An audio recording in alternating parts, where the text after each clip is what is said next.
और एनडीए को देते हैं 2019 में? एक तो एक भी सीट मैं नहीं देता हूं, देश की जनता देती है। नहीं, आपका और 125 करोड़ देशवासियों ने भारतीय जनता पार्टी को विजयी बनाने का मन बना लिया है। भारतीय जनता पार्टी 2014 में जो सीटें मिली थी, इससे कई ज्यादा सीटों के साथ सरकार बनाएगी। हमारे जो एनडीए के साथी हैं, वे भी पहले से अपनी ताकत बढ़ाएंगे और कुल मिलाकर के एनडीए की ताकत आज जो है उससे भी ज्यादा बढ़ेगी।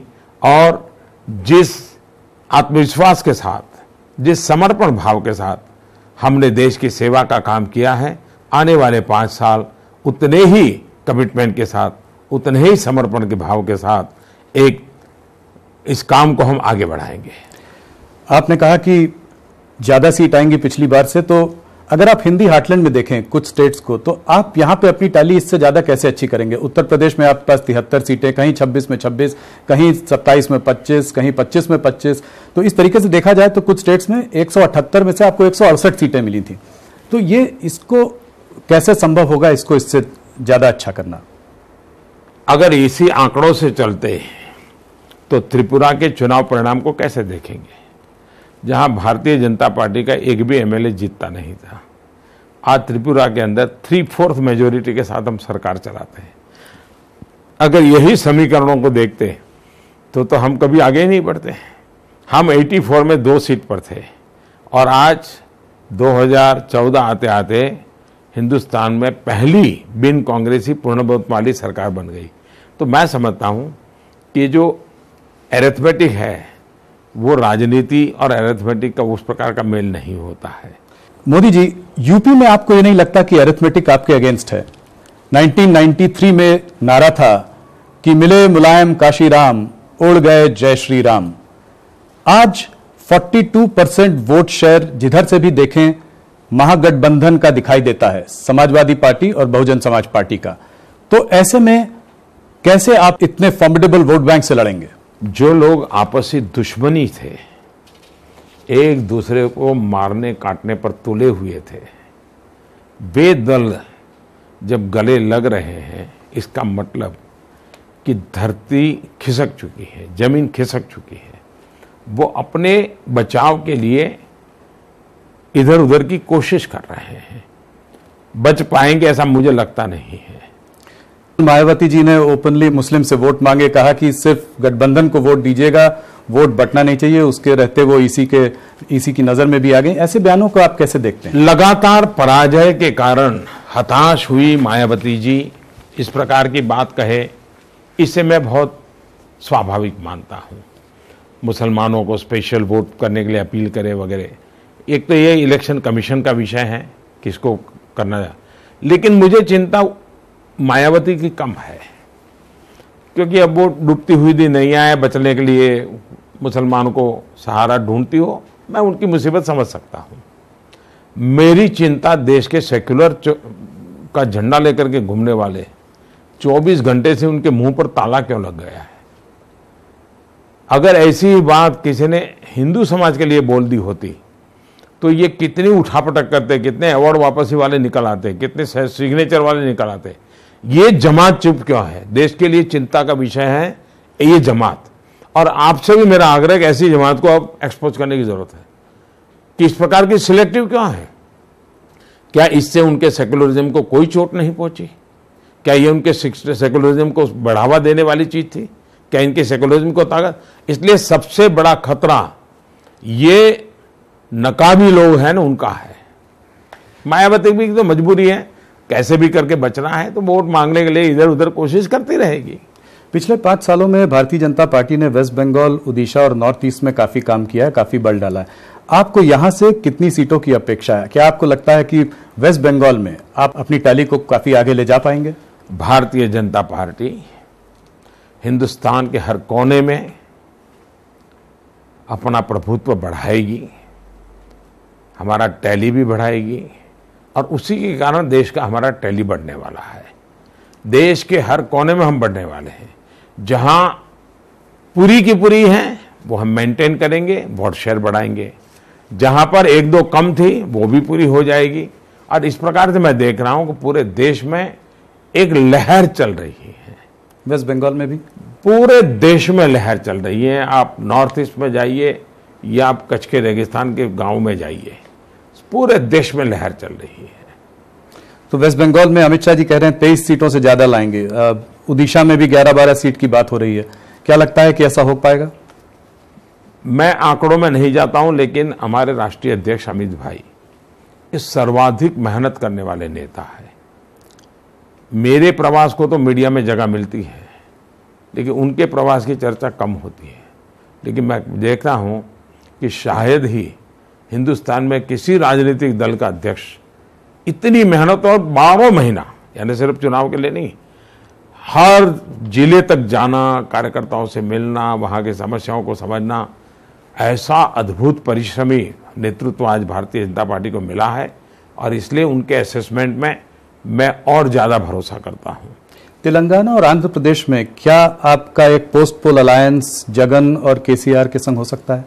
ऐसी कोई संभावना है? भारतीय जनता पार्टी पूर्ण बहुमत से जीतेगी, पहले से ज्यादा टैली होगा। एनडीए एक अतिरिक्त ताकत हमारे पास है, उसका टैली भी बढ़ने वाला है। देश में सरकार बनाने के लिए बहुमत से भी अच्छी स्थिति में हम होंगे। इसलिए सरकार बनाने में हमें कहीं पर किसी की मदद की जरूरत नहीं पड़ेगी। लेकिन हमारा मकसद सिर्फ सरकार बनाना नहीं है, हमारा मकसद सिर्फ सरकार चलाना नहीं है, हमारा मकसद देश चलाना है, देश बढ़ाना है। और जब देश चलाना है, देश बढ़ाना है, तो बहुमत के आधार पर नहीं होता है, सर्वमत के आधार पर होता है। इसलिए हमारी कमिटमेंट है, हमारा ये सैद्धांतिक मत है कि एक एमपी भी किसी का चुनाव होगा, उसको भी हम साथ लेकर के चलेंगे।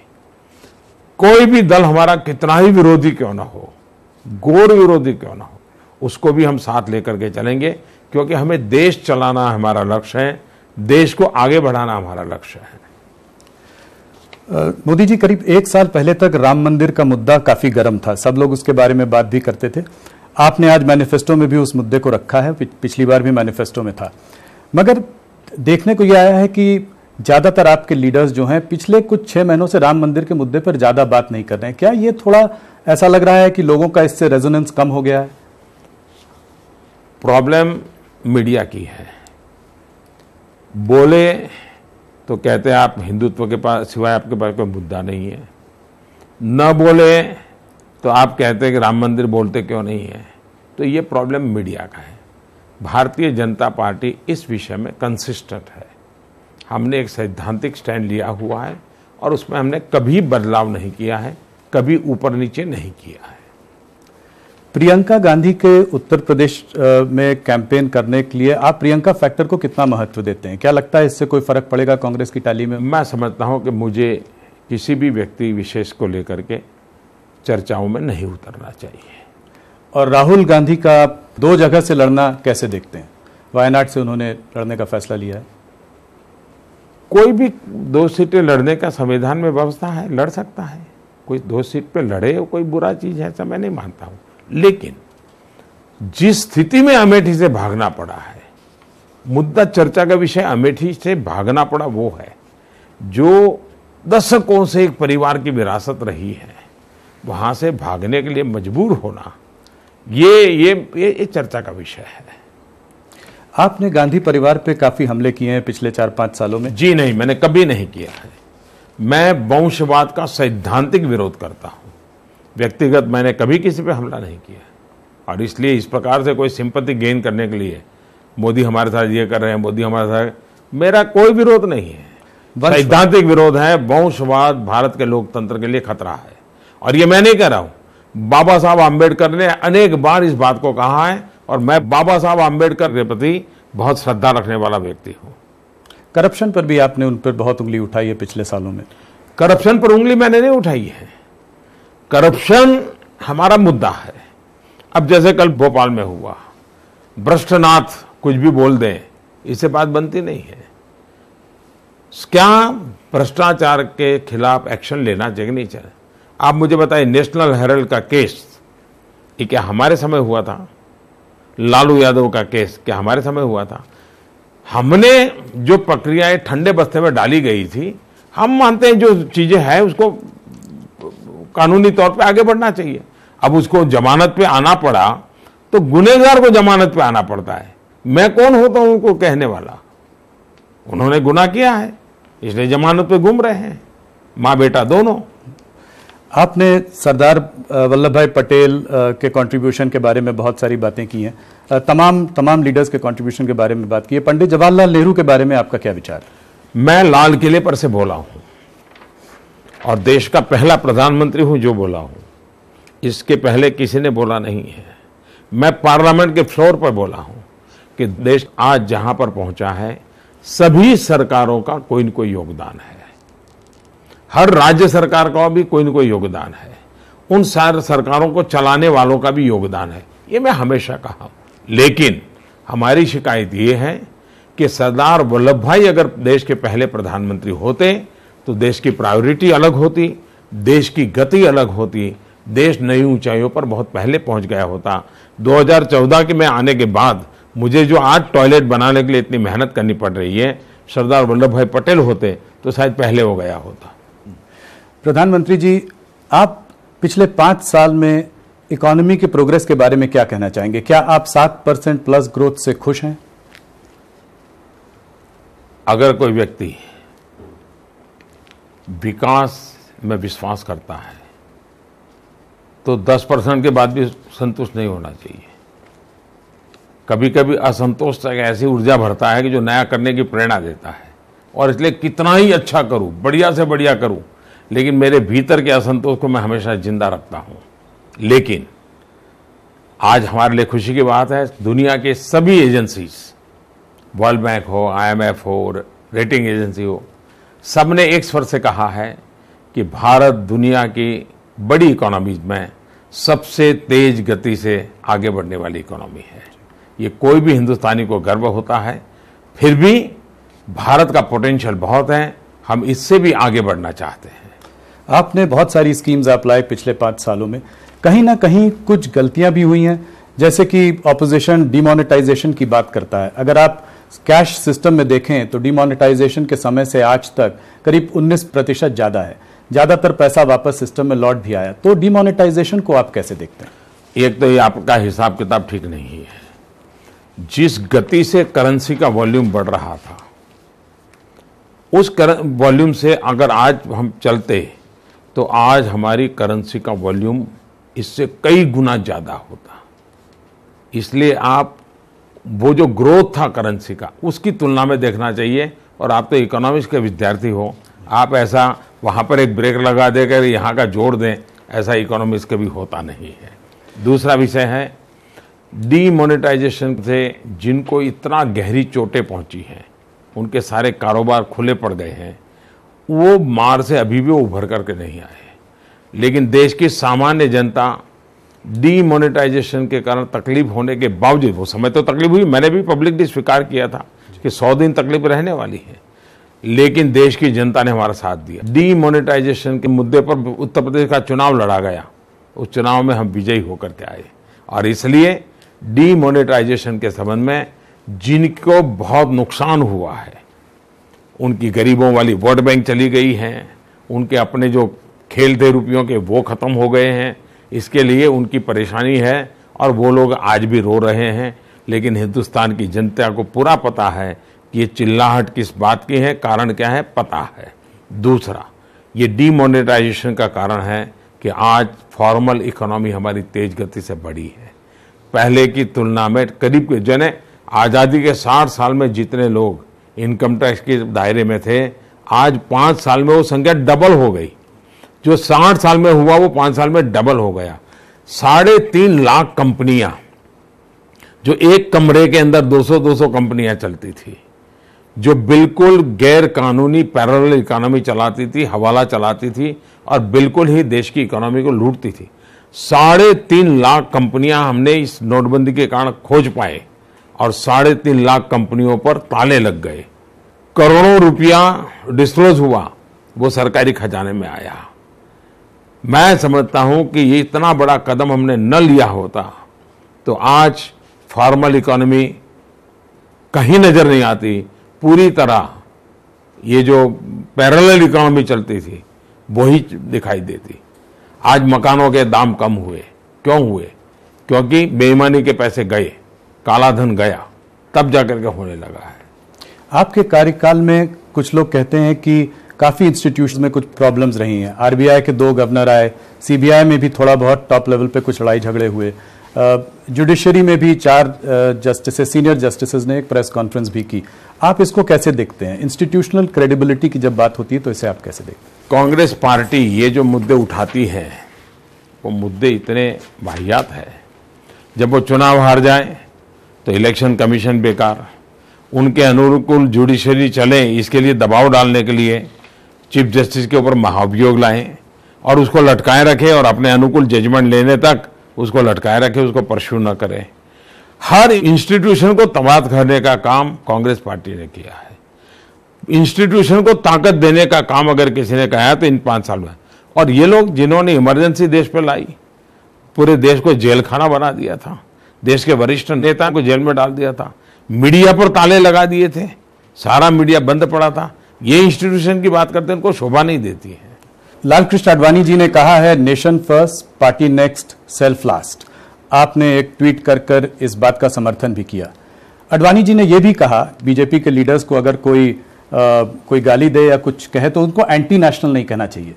तो आप इस बात पर क्या कहें? ये भारतीय जनता पार्टी के सिद्धांतों को ही उन्होंने दोहराया है। यही हमारे सिद्धांत है। हम और आडवाणी जी, सब लोग, सब भाजपा का कार्यकर्ता यही कहता है हमारे लिए देश सबसे ऊपर है, दल बाद में है और खुद तो एकदम आखिर में है। ये हमारे संस्कार है और राष्ट्रवाद के संबंध में भी हमारी यही भूमिका है। हमारी कोई आलोचना करे इसलिए किसी की देशभक्ति पे, ये लोग हैं। आपको मालूम है कांग्रेस पार्टी के नेता ने अटल बिहारी वाजपेयी जी को गद्दार कहा था। आपको मालूम है कि पार्लियामेंट के फ्लोर के अंदर कांग्रेस के एक वरिष्ठ नेता जिनका स्वर्गवास हो गया, उन्होंने अटल जी को देशद्रोही कहा था।